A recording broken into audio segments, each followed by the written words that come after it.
Everybody loves megaprojects. There's just something in our nature as human beings that says, damn that river! Slice the top of that mountain and shape it into the face of an old slave owner. Or, let's create a bomb that there's a 1% chance it will destroy the entire planet. Look, I've got an entire channel called Megaprojects, and I can tell you from years of experience that people, including myself, can just never get enough of that stuff. Something inside all of us wants to write our names in the sands of time, or, preferably use explosives to do it on some giant rock. That being said, not all megaprojects are created equal. Some of them are questionable at best, questionable morally, economically, technologically, and in particular interest today, questionable in their environmental consequences. Yeah, megaprojects can have environmental consequences for the planet, and they can be pretty massive. So let's have a look at 5 of them. And just a spoiler warning here, this video is going to be kind of depressing as we don't have a lot of good things to say about what you're about to learn. Sorry about that. Enjoy.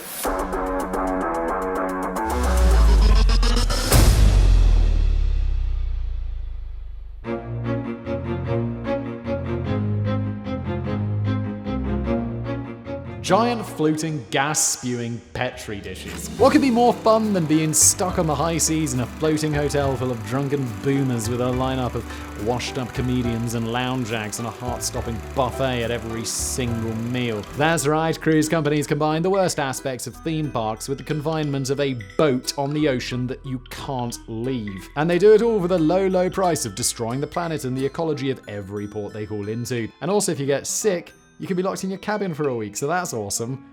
Cruises.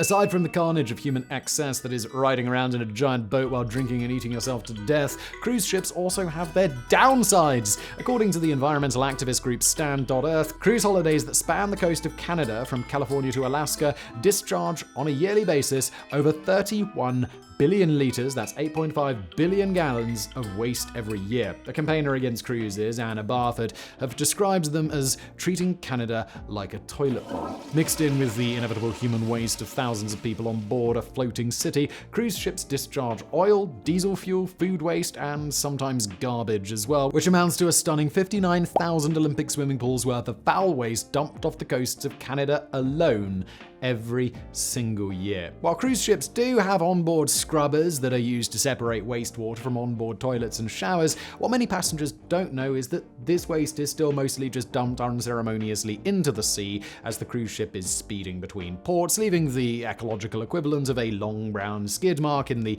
otherwise healthy coastal waters of many idyllic vacation spots. A single one-week trip from the west coast of the US to ports of call in Alaska, which is a route favored by cruise operators for its particularly lax regulations on dumping waste at sea, generates about 200 million litres of waste, most of which is just being dropped off along the way.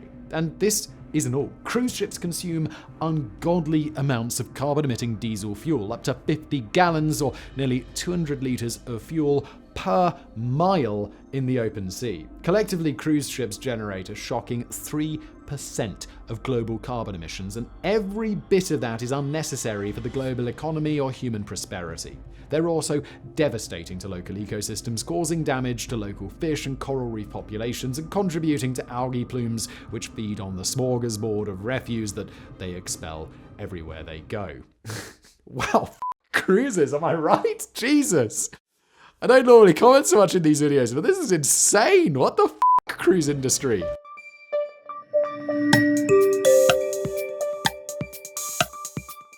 Yeah, look, we know it's extremely cool. A network of thousands of low Earth orbit satellites that provide internet connectivity to rural and remote areas of the world. I mean, what's not to love about Starlink? Well, sadly, actually quite a lot. Rather than talking about the drawbacks of the technology per se, we're actually just going to take a look at some of the direct and indirect costs of a world-spanning satellite internet network and ask the big question of whether it's really worth it. The first and most publicized issue with projects like Starlink is their immediate effect on the ability of Earth-based astronomers to study the cosmos. There are already 2,300 satellites in orbit, which serve less than 500,000 subscribers worldwide. This comes at the cost of a meaningful amount of light pollution with within their orbits. Hanging very low in Earth orbit, Starlink satellites have been found to disrupt the ability of optical telescopes to photograph the heavens. This is because, while they're relatively small compared with the sky, the exposure time needed to photograph the stars from the Earth necessarily means that Starlink satellites will traverse a wide arc of the sky during the process of exposing the image.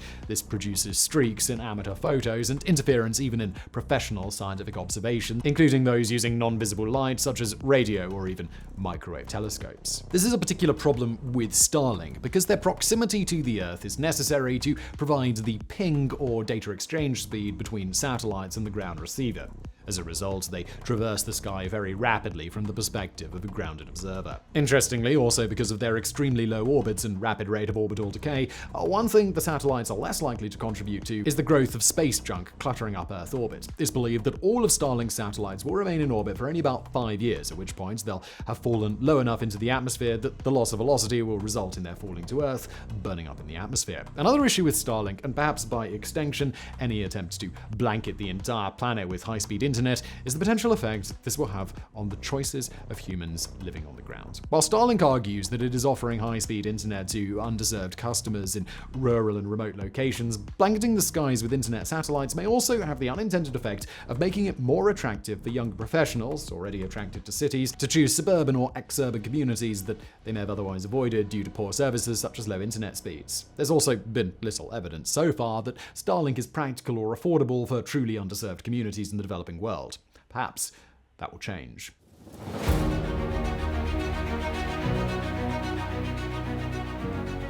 An interesting departure, the concept of the salted nuke, is a megaproject that was actually proposed as a way to demonstrate the inherent insanity of building nuclear bombs. Proposed by Leo Szilard in 1950, who had also grown alarmed and ashamed by his previous work on some of the first nuclear devices in the 1940s, a salted nuke is a theoretical bomb which would be capable of making the Earth uninhabitable for all humans. The salted nuke would accomplish this by employing the excess neutrons from a fusion bomb to create yet more unnecessary fissile material that the nuke would spread throughout the planet's troposphere, laying waste to all mammal life. Szilard understood that the power of the fusion bomb, which was attractive to the great powers precisely because of its tremendous destructive capability, paired with relatively minimal radioactive fallout, as hydrogen from deuterium was used in the fusion process and did not create many fissile byproducts, but it could be harnessed to do the exact opposite of what it was intended for. Neutron bombs, which use a small fission device as a first stage to compress a second stage of deuterium in a central chamber, causing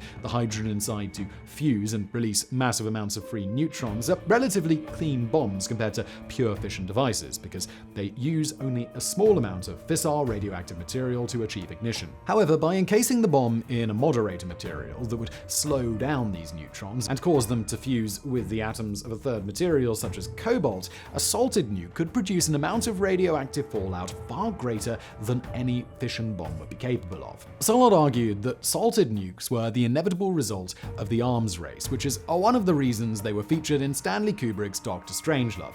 Yet today, nearly 75 years later, thankfully no salted nuke has ever been known to exist. Szillard's stark warning remains prescient. Humanity has developed the technical ability to destroy all life on Earth, making the salted nuke one of history's worst proposed megaprojects.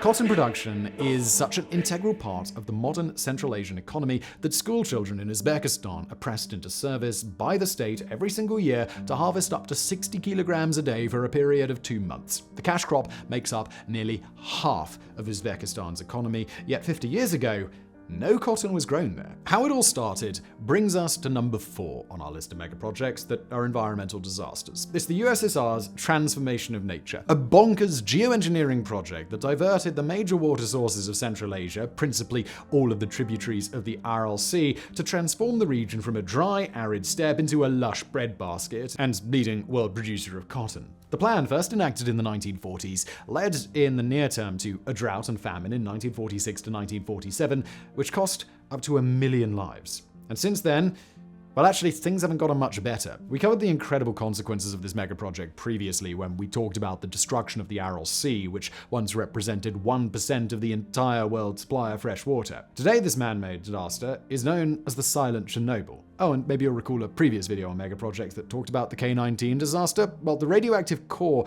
of that nuclear submarine was dumped in the Aral Sea, but the sea, it isn't there anymore.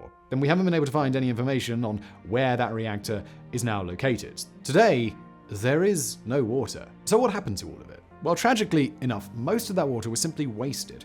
Of all the water diverted from the Aral Sea and the major rivers of southern Kazakhstan, some 70% of it was simply lost along the way, spillage from poorly designed and constructed irrigation canals that saw all this water spill or evaporate. The remaining third or so of the water irrigates the cotton fields of Uzbekistan and the surrounding areas, for now. However, because of the Dust Bowl effect of the Aral Sea drying up, desertification of the entire region has accelerated in recent years, and these current cotton-producing regions are under threat from advancing sand dunes. The dry winds and sand sweep up and spread pesticides, perchlorate, and other toxic compounds throughout the region, making the entire area the epicenter of a global health crisis, with cancer rates 20 times higher than the global average. People around the region of the Aral Sea have a saying these days. It goes, "When the apocalypse comes, we will be prepared, because we are living in it already." And just in case all of that just wasn't horrific and depressing enough, the Aral Sea was also once home to a Soviet bioweapons research facility on an island, a facility that is no longer an island. This may be the reason that outbreaks of such hit diseases as the bubonic plague and smallpox have occurred in the area since the 1970s. And it's not over yet. As the region continues to dry up and become harsher, more and more of the water has to be diverted to the cotton fields of Uzbekistan, while more pesticides and fertilizer chemicals must be used to keep the land productive, which in turn leads to more devastation and faster desertification. Forecasts predict that the entire region's cotton production will collapse within the next 2 decades. And the tragedy is made all the more painfully ironic by the fact that this more than 70-year project will have done very little at all to create a broadly felt prosperity in the region. Corruption, bad governance has squandered all of that wealth, leaving nothing for the millions of people who now live in virtual slavery, all for a bit of cheap cotton.